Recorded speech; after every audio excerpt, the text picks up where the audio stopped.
Women Podcast. Power of Women Podcast.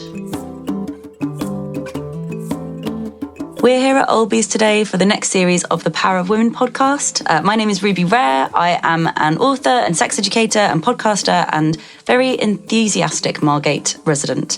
And this series is called Leading Ladies. I'm going to be chatting to some brilliant women doing fantastic things all across Thanet. I'm delighted to be joined by Sandra Hampton from Arts for All today. How are you doing, Sandra? Hello, I'm doing well, thank you. Thank you for having me. I'm really excited about chatting. We've already been having a really good natter before we start recording. So, delighted to have you. And we're going to be talking about all of the brilliant things that you do in the area. But I wanted to start from the very beginning to get to know you a little bit better. Okay. So, to begin with, where did you grow up and what were you like as a child? I grew up in Cornwall, in a small town called Hale. I'm the youngest of 5 children, and I was a very creative, sporty child who did really well with sports and art and maths, and those were pretty much all the subjects that I felt comfortable in. Later on in life, I found out I was dyslexic, so looking back at my childhood, I can see why perhaps I chose to not listen in certain subjects, especially English. And I can remember once in school where we were in science and I was asked to read out a paragraph loud in the class. And unfortunately, it didn't go well. I ended up pronouncing the word gnat as gnat. And at that time, I didn't realise I was dyslexic. So obviously, everybody laughed in the class and it put barriers up for me to put my hand up in class. So I was always very, very shy in most subjects, but really was rather confident, not overly confident, but more confident in art and PE mainly. That's amazing. I mean, I think so many people have experiences like that in school where your confidence is so knocked and we can really trace that and see the lasting impact of it. But that you had some spaces in an education environment that felt safe and felt like you could be creative and maybe competitive and strive. Yeah, and just feel like, yes, I can do this. There is something I feel good at. Yeah. I'm not the best. I was always okay not being the best, but it was good that not all subjects I was in the bottom sets for. So I really focused on art and sports, and I played sports after school. When I was 16, I did try and get into fashion design. I didn't do very well in the interview. That put a barrier up. I went on to sixth form. They sent me English homework, so I stopped that. And I kept stopping things. But what I also didn't stop doing was finding a new avenue for me. So I went and spoke to a careers officer at 16, and he asked me some simple questions. What do I like? What I don't like? And found a YTS scheme. Now, it was called Service Away from Home back in the 80s. And it meant they moved you out of your home area as well as give you work experience and some support in education. And I moved to Kent from Cornwall at the age of 17. So off I went on the train on my own. And I came here. And the first night, I was actually in Trinity Square, my accommodation in Margate. So my first night was here in Margate. And I cried myself to sleep and said, I'm going home tomorrow. I didn't even unpack. And then I woke up the next morning and thought, you've got to give this a go. Give it 24 hours at least. And I was on a placement in the Newington Centre, community centre in Newington, and a lovely lady there called Sheena said, can I have a look at your accommodation?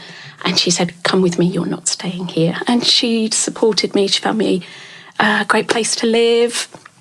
And it started off from then. I did lots of work experience in nurseries and community centres, working with special needs, and I finally got work experience at Foreland School and the Royal School for the Deaf because I wanted to learn BSL.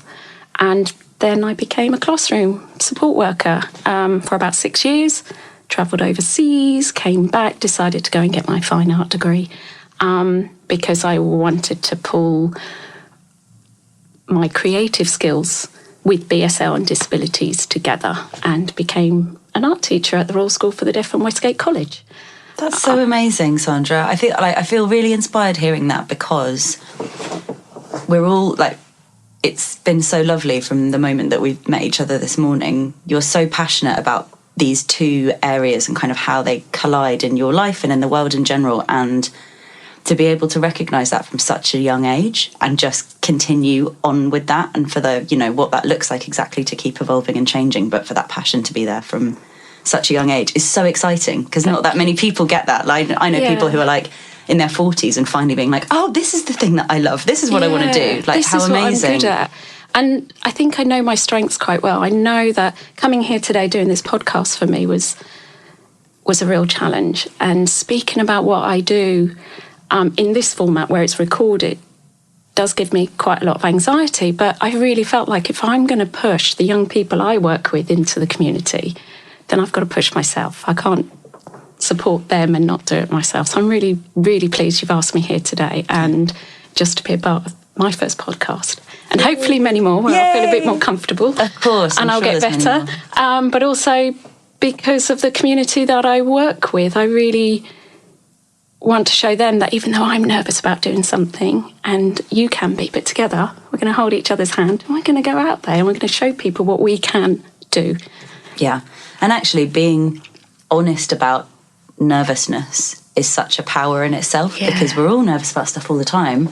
But a lot of the time we're really encouraged to stay very quiet about that. And actually, you know, in you being able to say that, it gives other people permission to look at those feelings and embrace them and kind of do things, not even in spite of nerves, like with the nerves alongside them. So absolutely. Back in school, I didn't put my hand up, and because I was afraid of what I would say if I would pronounce words incorrectly. I didn't know I had dyslexia back then.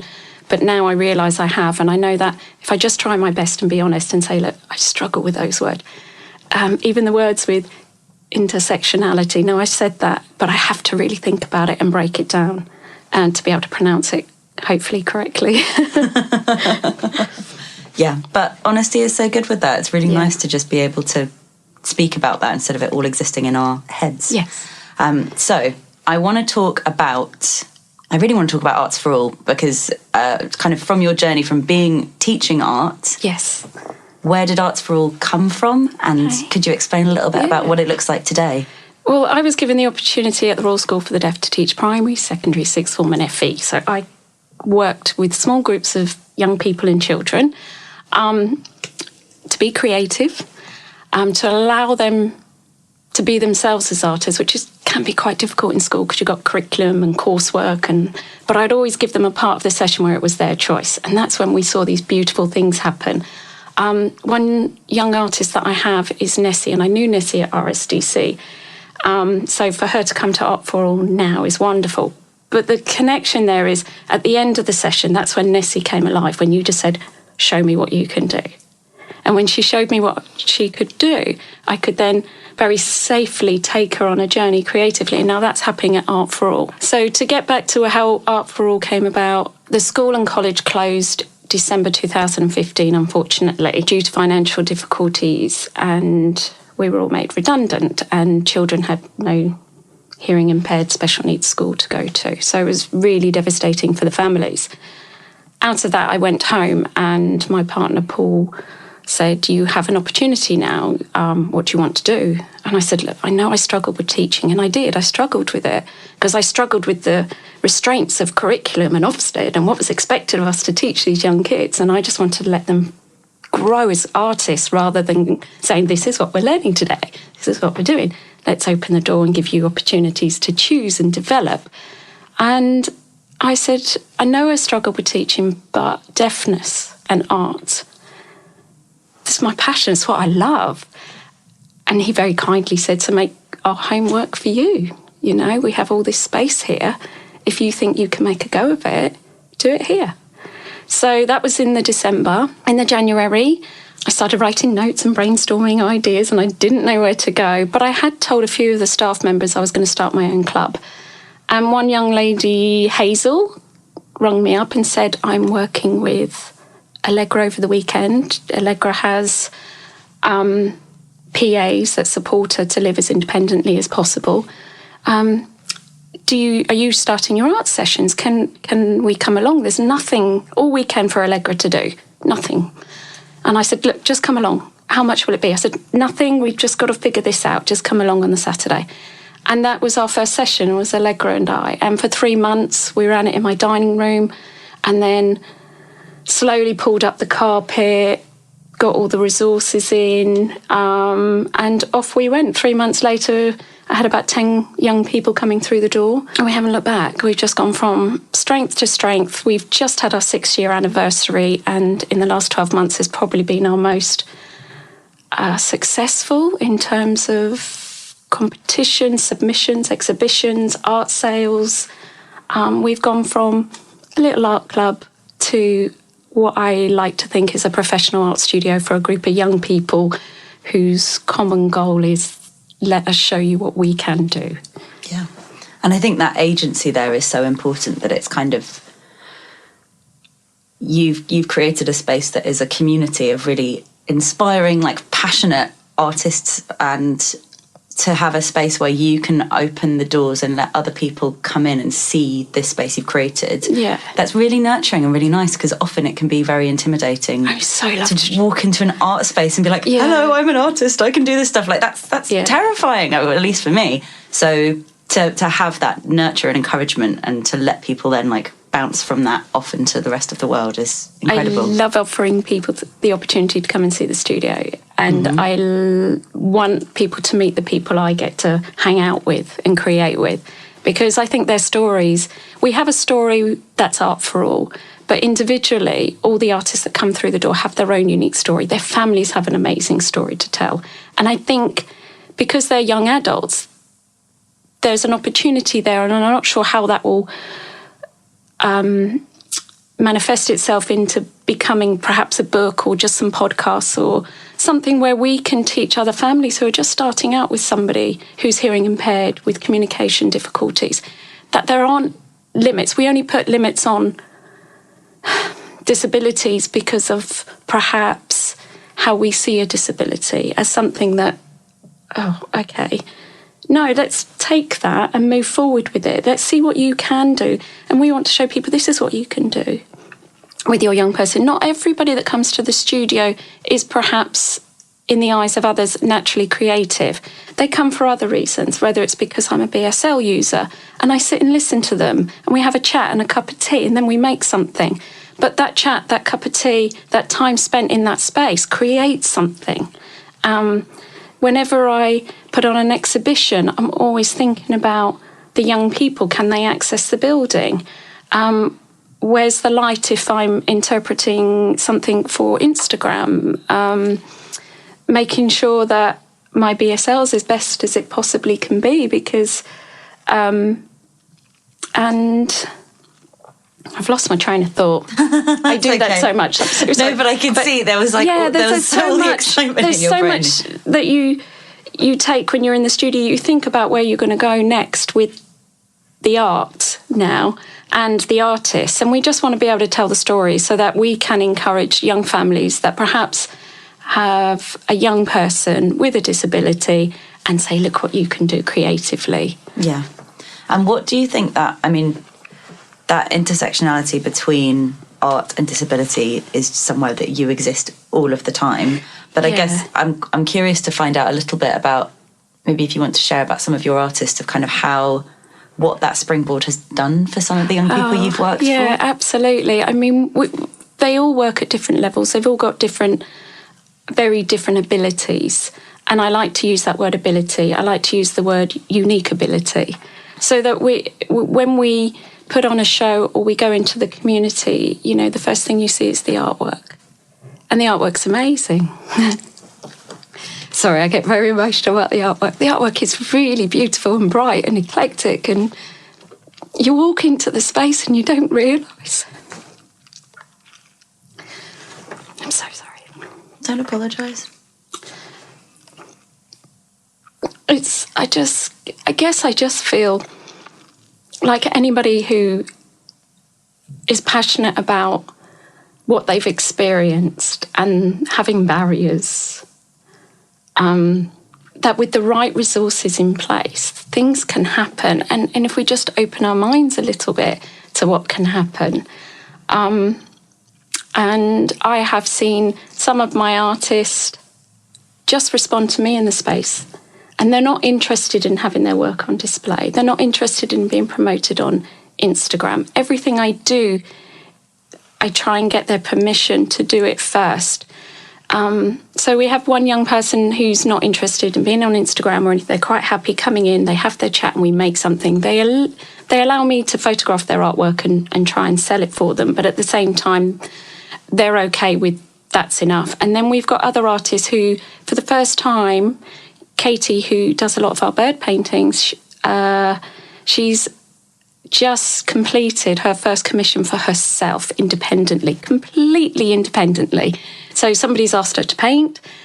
I've guided her and saying, if you get this paper and this frame, you can pull it together quite easily. You do it in your own time and all of the money goes to you. But when we do an exhibition, there's a learning there where we have to pay for the hire of the studio. We have to pay the resources and then, the profits get sort of split back into the studio as well as back to the artist. But Katie's learning that she can become an independent artist now, and we can learn to go and buy our own resources so that one day when perhaps I'm not around, they have those skills to keep going. And to teach other people to do that as well, because Yes. it's all of this, what you're doing at Arts for All has a massive ripple effect, and we probably only know the very beginning of that as well, because it's it's the way that you're passing down not just knowledge, but like encouragement and love to these artists and the families and everyone who's seeing the art. I mean, last year I went to the exhibition that was at Margate School. Thank you. And my partner and I were really excited about it, and it was such a joy to be in, because again, like everything on the walls was just filled with so much curiosity and love. And my partner, who is also called Alex and is very silly, saw one of Alex's paintings and was like, oh my God, this is the best thing ever. So they bought that and we have it up in our living room now. And it makes me so happy when I see it, because it's just, I think we're often really obsessed as a kind of society with finding things that are normal and wanting to fit in. Yes. And that can be really boring and really constrictive. And I loved walking into that space and just seeing perspectives that I had not seen before. It felt really exciting. I absolutely love being in the space and in an exhibition where people come in and they talk about the artwork and then they go, oh, have you read this? Oh, have you read that? And there's texts all around about each individual artist. And they get that element of surprise that that young person has communication and learning and is hearing impaired and uses BSL and to communicate. And then so it adds to the artwork, I feel, and to the show, that element of surprise. Because when you first walk in, you think it's a lovely, beautiful, bright, eclectic, colourful show, but it's informative as well. And it reflects what goes on in the studio. And I believe always that if that 2 hours where that young person is with me in the studio space goes away feeling less anxious and has enjoyed the time with me, that's the most important thing. If we get that little bit right there, everything else that comes out of the studio will work and is honest and again, informative and colourful and bright. But people that know me know I'm really passionate about what I do. I say yes to lots of things. I'm hoping I can get new opportunities for us as a studio, and to get to work with other community projects, which we, I give the young people as many opportunities to get their creative artwork out into the local community as well as nationally. Last year, we currently have 3 paintings in the Turner Centre. We had a painting in the RA summer show last year. We were awarded quite a lot of certificates for the young children that come. And like I said before, the adult sales are doing incredibly well. We're not online yet. I think that's the next bit that we hope to do within Art for All, is to get an online shop and a website and everything up and running this year. I think that will be the next step. But perhaps also, I think a book would be great. I think a book that tells the story of this journey of where Art for All is.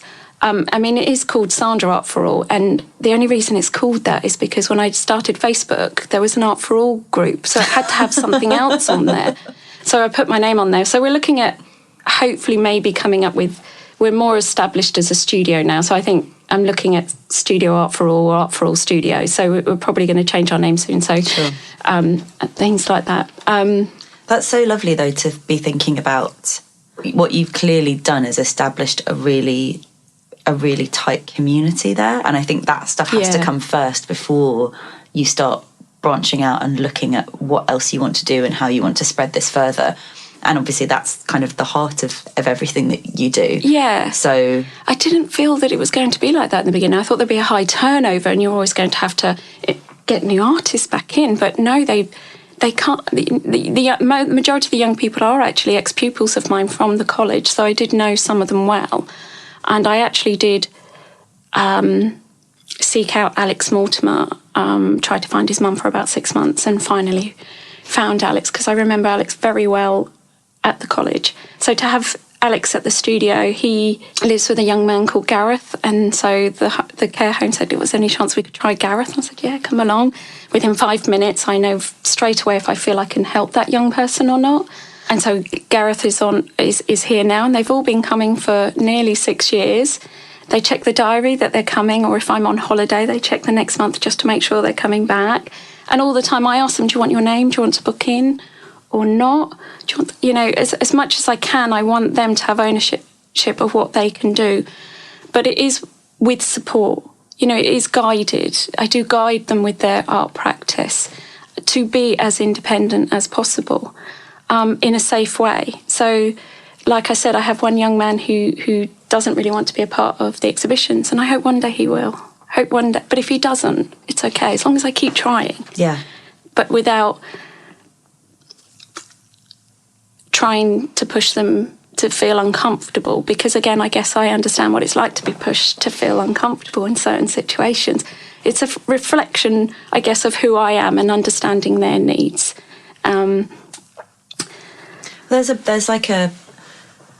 I think there's something super important there about giving someone enough encouragement so that they can figure out their own boundaries. Yes. Because the work that I've done with kind of disabilities and additional needs has been through sexual health. So I used to be part of the Sexual Health and Disability Alliance, and a lot of that I've gone into schools and taught like relationships and sex ed, which is... It's a tough one. Yeah, it's a tough one. And it's some of the funniest and some of the most challenging lessons I've ever done when I was teaching. But there's so much stuff in there. And I think, again, there's a real crossover with art and sexual health and sex education of like, these are spaces where there can be such a lack of nurture and a lot of fear of, oh God, but if I give someone art materials, then what are they going to do? And how is that going to fit to my standard of what art is and what good art looks like? If I educate someone so that they have the capacity to navigate consent, is that going to make me feel like... will that make me feel uncomfortable because I have a certain image of like what a young person with a like learning disability has and what they should and shouldn't be doing? It's a really rich conversation and so important, and I really like hearing it from other people's perspectives in like different topics, different worlds. You want them to feel safe in where they are right now. I feel that when you get a relationship and they trust you, you can then push them outside their comfort zone very safely, perhaps holding onto your arm, and off you go. It's okay, we're going to do this. Right? That is really important to me, that they feel safe in the studio, so that when we go out into the community, they feel safe because Sandra's there as well. And we're now in this public space where lots of people are around that do unpredictable things, and I don't know how I'm going to react to that. But you're there, like, steering the ship. Yeah, very aware of that. That's so nice. Of what makes them feel comfortable. So, we've had COVID in the last couple of years, so I would normally have the young people with me working at the exhibitions, maybe even creating at the exhibitions, but we haven't been able to do that. That's something we definitely want to look at this year, finding spaces where we can hold an exhibition and an open studio. I'd really love to bring the studio into the community. Oh, that sounds great. So that people can meet the guys, because they are awesome. They're just incredible. They're just interesting, and they are who they are. And that's what I love about it. There's not a lot of conversation that happens in the studio when you've got someone who's deaf and autistic with severe learning disabilities, but the communication comes through the observation of what they create. And that is fascinating. And I think, as calling myself an artist now and thinking about myself as an artist, I think that's where, once when I did a solo painting show on my own, I was just I was just lost in all this paint thrown on all over these canvases. Now I'm much more aware of what it is that I am as an artist. And I think my creativity is knowing what's best for that young person. That is completely different to the next session that I have. Yeah. And how, even if it's a medium that's not enjoyable to me, if it's enjoyable to that young person, then I get enjoyment out of doing something I don't normally like doing or I enjoy creating with. And then we're all like learning from each other. Yeah, definitely. That's so special. Oh, Sandra, thank you so much. I'm really thrilled to be talking to you and to hear about this. It's such a joy. And thank you for sharing about Arts for All. Which thank you. I've loved since the summer when I came to your exhibition, and I can't wait to see what you do next. Thank you. And to end, we kind of started at the beginning and we've meandered our way through your life and Arts for All. And I kind of want to end with thinking about how you'd like to be remembered, your legacy, and how in an Arts for All context, but broader than that as well. Wow. Who do you want to be in your life? I mean, in a really simple question. That's like the most difficult question to ask somebody, I think. Well, don't think about it too much. Yeah, but I think just to give those that perhaps don't have a voice through creativity. And if I could just finish off, I often imagine what it would be like if primary and secondary schools all taught BSL. Not because there's a hearing impaired child in the school, but just because we had it across the country. We have a second language in this country, which is British Sign Language. And if we had it in schools where they did it through music and drama and performances and art, it's such a beautiful language to learn. And if anybody wants to learn BSL, I recommend it. It's a wonderful creative language that if we did have it in our secondary and primary schools and our nurseries, I think it would give a lot more confidence to children that, like me, was afraid to put their hand up. They might find a skill that they're really good at. And I think it would look rather good if a hearing impaired child went into a school and everybody was already learning BSL. Be a nice way. I think it looks good. That's shaped me up a little bit. We're so often, when people, in terms of access needs, it's like a rushed afterthought of like, oh no, okay, quick, BSL, let's do that. And actually, if that was just embedded. With all of this stuff, it's embedding it into the ways that we learn and we communicate. And I understand there's funding issues and all of that that comes to it, but in my world, to see some of the children I work with walk into a mainstream school and everybody's welcoming them and saying, hello, this is my name, and this is my classroom, and they can do that all in BSL, or what colour do you want? Oh, yeah, I'll get the red for you. I'll show you where the paints are. How simple is that? Yeah. It's beautiful as well. It is a beautiful language, so I thoroughly recommend anybody that wants to learn BSL to go out there and learn it. It's beautiful. You've inspired me to look into that more now. And now maybe one day I'll be able to do a sex education lesson in BSL. That would be fun. That would be interesting. Well, thank you. Thank you so much, Sandra. I've really loved chatting about your life and your passions, and I can't wait to see what you do next and just creating this like glorious community of artists. It's a really special thing. So thank you for everything that you do. Well, we really appreciate the fact that you're allowing us on your platform to share with you what we do. It's not allowing, it is welcoming with open arms. We are so happy to have you here. Thank you to Olbies for having us, and to Arts Council Recovery Fund for making this possible. Thanks to Darren on tech and Lisa, who's doing the BSL for this and all of the other podcasts. And we look forward to seeing Leading Ladies grow each year as a platform for us to celebrate the incredible women of Thanet. For more information on POW, the festival and the charity, check out powthanet.com and POW Thanet on socials. Thanks very much.